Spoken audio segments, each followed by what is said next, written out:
వివాహాది శుభకార్యములకు, పుట్టిన రోజులకు, మీటింగులకు అత్యాధునిక సదుపాయాలతో ప్రొద్దుటూరు వాసవి సర్కిల్ వద్ద నుంచి అతి సమీపాన మీకు అందుబాటు ధరలలో happy banquet AC function hall మీకు స్వాగతం పలుకుతుంది. మా ఫంక్షన్ హాల్ నందు వంట సామాగ్రి మరియు విశాలమైన కార్ పార్కింగ్, అతి తక్కువ మెయింటెనెన్స్ ఖర్చుతో ఏ ఫంక్షన్ అయినా మా happy banquet AC function hall నందు జరుపుకొని ఆనందాన్ని పొందండి. బుకింగ్ కొరకు సంప్రదించండి. మా సెల్ నంబర్ 9100600238 7799 000211.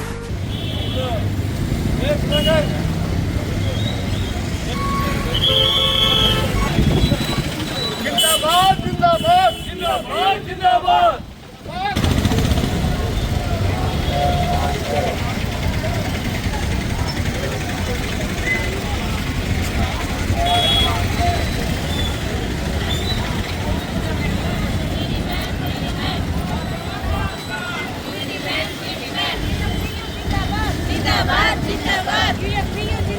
जिंदाबाद जिंदाबाद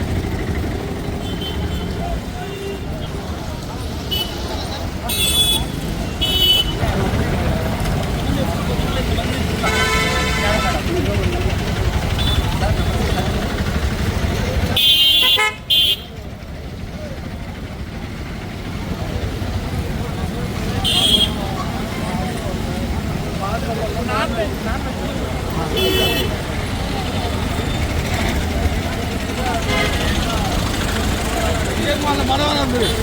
ఓకేనా అదే అర్థం కాదు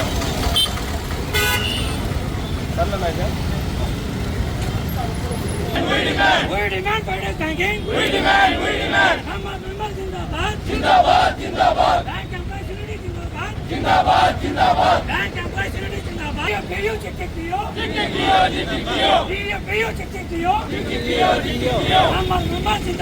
जिंदाबाद जिंदाबाद आवाज दो आवाज दो जिंदाबाद जिंदाबाद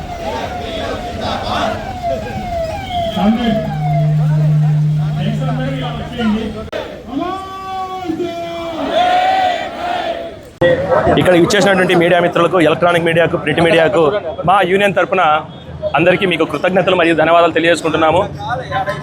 మేము ఈరోజు మా యొక్క ప్రధాన డిమాండ్ 5 డే బ్యాంకింగ్. ఇది 2024లో మాకు ఐబీఐ ఇన్ ప్రిన్సిపల్ ఒప్పుకోవడం జరిగింది. బట్ కాకపోతే ప్రభుత్వం వద్ద ఇది పెండింగ్లో ఉంది. సో దాన్ని మేము సాధించుకోవాలనే క్రమంలో మేము ఎప్పటి నుంచో గవర్నమెంట్ని అడుగుతూ ఉన్నాము. కాకపోతే వాళ్ళు ఇంతవరకు కూడా సరైన రెస్పాన్స్ ఇవ్వలేదు మాకు. సో దానికి అనుగుణంగానే ఈరోజు బ్యాంకులో పెరిగినటువంటి విపరీతమైన ఒత్తిడికి తట్టుకోవాలంటే, దాడిని జయించాలంటే ప్రతి ఒక్క బ్యాంకు ఉద్యోగికి తగిన విశ్రాంతి అవసరము. అందుకోసమే మేము ఈరోజు ఈ యొక్క స్ట్రైక్ జరుగుతూ ఉంది, స్ట్రైక్ చేయడం జరుగుతూ ఉంది. అంతేకాకుండా మేము ఈ యొక్క వర్కింగ్ అవర్స్ని కూడా కంపెన్సేషన్ చేసేదానికి సిద్ధంగా ఉన్నాము. ఎందుకంటే డైలీ 45 మినిట్స్ మేము టైమింగ్స్ కూడా పెంచడం జరిగింది. ఎప్పుడైతే కనుక ముందు ఉన్నటువంటి వర్కింగ్ అవర్స్కు అడిషనల్గా మేము ఇప్పుడు ఆ వర్కింగ్ అవర్స్ పెంచినాము. అదేవిధంగా కస్టమర్స్కు ఎటువంటి అసౌకర్యం కలిగించకూడదు అనే ఉద్దేశంతో యూనియన్స్, అసోసియేషన్స్ కలిపి ఈ నిర్ణయం తీసుకోవడం జరిగింది. సో ఈ బ్యాంకింగ్ విధానంలో మేము 5 డే బ్యాంకింగ్ను ఖచ్చితంగా మేము ఇంప్లిమెంట్ చేయాలని మేము ప్రభుత్వాన్ని గట్టిగా కోరుతున్నాము.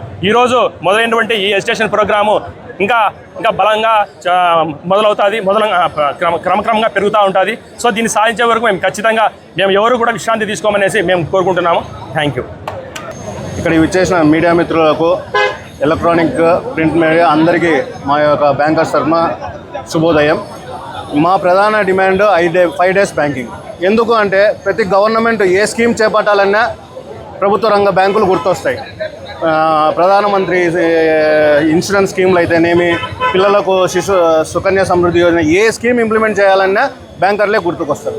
మరి గవర్నమెంట్కు ఎందుకు బ్యాంకర్ల యొక్క 5 డే బ్యాంకింగ్ డిమాండ్ వినిపించడం లేదు? ఎందుకు మేము 5 డే కోరుతున్నామంటే, ప్రతి ఇన్సూరెన్స్ చేయాల్సిన వేరే కేంద్ర ప్రభుత్వ సంస్థలు చేయాల్సిన పని కూడా మా మీద పెట్టి మమ్మల్ని అందరినీ ఒత్తిడికి లోన్ చేస్తున్నారు. మేమేమి ఇది ఊరికే ఫ్రీగా అడగడం లేదు. మునపట 4 శనివారాలు పనిచేసేది 2 శనివారాలు ఫుల్ చేసినారు. కాబట్టి అక్కడ 4 శనివారాలు హాఫ్ ఉండేది 2 ఫుల్ చేసిన దానివల్ల మాకేమీ ఫ్రీగా ఏమీ ఇవ్వలేదు గవర్నమెంట్. ఈరోజు కూడా మళ్ళీ మేము ప్రతిరోజు 1 గంట ఎక్స్ట్రా పనిచేస్తూ ఉంటాం. ఆ ఎక్స్ట్రా గంట పైనే మేము 4 శనివారాలు వాళ్ళ యొక్క పిల్లలతోటి వాళ్ళ యొక్క ఫ్యామిలీస్ ఆనందంగా ఉంటే బ్యాంకింగ్ సేవలు కూడా మేము బాగా చేయగలమని అందరూ నమ్ముతూ దీన్ని కేంద్ర ప్రభుత్వం తక్షణమే మాకు ఇచ్చిన మాట ప్రకారం మాకు ఇచ్చిన జాయింట్ నోట్ ప్రకారము ఇంప్లిమెంట్ చేయాలని కేంద్ర ప్రభుత్వాన్ని మా డిమాండ్. ఈ డిమాండ్ ఎల్లకాలం ఉండదు, త్వరలోనే దీనికి సమస్య పెట్టి కేంద్ర ప్రభుత్వం ఫుల్ స్టాప్ పెట్టి మాకు 5 డే బ్యాంకింగ్ ఇవ్వాలని మేము డిమాండ్ చేస్తున్నాం. ఇక్కడికి వచ్చిన మీడియా మిత్రులకు, ఎలక్ట్రానిక్ మిత్రులకు, పేపర్స్ అందరూ వచ్చినందుకు చాలా ధన్యవాదములు. మా యొక్క డిమాండ్ ఏంటంటే 5 days banking. We demand 5 days banking అంటే ఏంటంటే ప్రజలకు అసౌకర్యం కలుగుతుందని ప్రభుత్వం చెబుతుంది. ప్రజలకు ఎక్కడ అసౌకర్యం కలగదు. ఎందుకంటే కనుక ఫోన్పేలు అయితేనేమి, ప్రతి బ్యాంకింగు, నెట్ బ్యాంకింగ్ అయితేనేమి, తర్వాత మొబైల్ బ్యాంకింగ్ అయితేనేమి అన్నీ ఉన్నాయి. అంటే ఎలక్ట్రానిక్ డిజిటల్ ఇండియా జరుగుతూనే ఉంది, యూపీఐ పేమెంట్లు జరుగుతూనే ఉన్నాయి. ఎక్కడ ప్రజలకు అసౌకర్యం కలగలేదు. కాబట్టి మాకు 5 డేస్ బ్యాంకింగ్ అంటే శనివారం సెలవు వస్తుంది అంతే. శనివారం ఆదివారం సెలవు కావాలని మేము కోరుకుంటాం. ఆదివారం ఆల్రెడీ సెలవు, తర్వాత శనివారం కావాలని అడుగుతున్నాం. కాబట్టి శనివారం కూడా ఇస్తే కనుక అంటే ఇస్తాము అన్నారు, ఓకే అయిపోయింది. అంటే 12th బైపార్ట్ సెటిల్మెంట్లో మీకు శనివారం సెలవు ఇస్తాను ఒప్పుకున్నారు, ఆల్రెడీ అయిపోయింది. ఇప్పుడు బడ్జెట్ జరుగుతూ ఉంది, నెక్స్ట్ మంత్ బడ్జెట్ ఫిబ్రవరిలో జరుగుతూ ఉంది. ఆ బడ్జెట్కు మీరు అడ్డొస్తున్నారని అంటున్నారు. ఎక్కడ అడ్డొస్తున్నామంటే మేము ఎక్కడ అడ్డు కాలేదు. బ్యాంకింగ్ రంగము ఎప్పుడే కానీ ప్రజలకు అసౌకర్యం కలిగించే విధంగా పాటించదు. ఎందుకంటే ఈరోజు ఓన్లీ 5 డేస్ బ్యాంకింగ్ గురించి మాట్లాడుతున్నాం. ఇంతకుముందు స్ట్రైక్ చేసినవన్నీ ప్రజలకు అంటే ఇది తర్వాత ఎంప్లాయీస్ను పెంచండి, తర్వాత కోర్స్ అమలు చేయండి అంటే మేము ఇప్పుడు 10 to 5 అన్నారు. కాదు, 9:45 to 5:30 అంటే 1 hour పెంచినారు మా కోసం. అంటే 5 డేస్ బ్యాంకింగ్ ఇస్తే 1 hour ఎక్స్ట్రా చేయమని చెప్పినారు. కానీ చేస్తామని కూడా ఆల్రెడీ సంతకం చేసినాం. కానీ ఎంత చెప్పినా కూడా గవర్నమెంట్ ఒప్పుకోలేదు. కానీ ఈ విధంగా ఉంటే కనుక గవర్నమెంట్ పట్టినట్టు ఉండకుంటే మేము ఖచ్చితంగా ఇండెఫినెట్ స్ట్రైక్ కానీ ఆమర నిరాహార దీక్ష చేయడానికైనా బ్యాంకర్స్ రెడీగా ఉన్నారు. దయచేసి దీన్ని దృష్టిలో మన గవర్నమెంట్, సెంట్రల్ గవర్నమెంట్ దృష్టిలోకి తీసుకొని తక్షణమే 5 డేస్ బ్యాంకింగ్ చేయాలని కోరుకుంటున్నాము.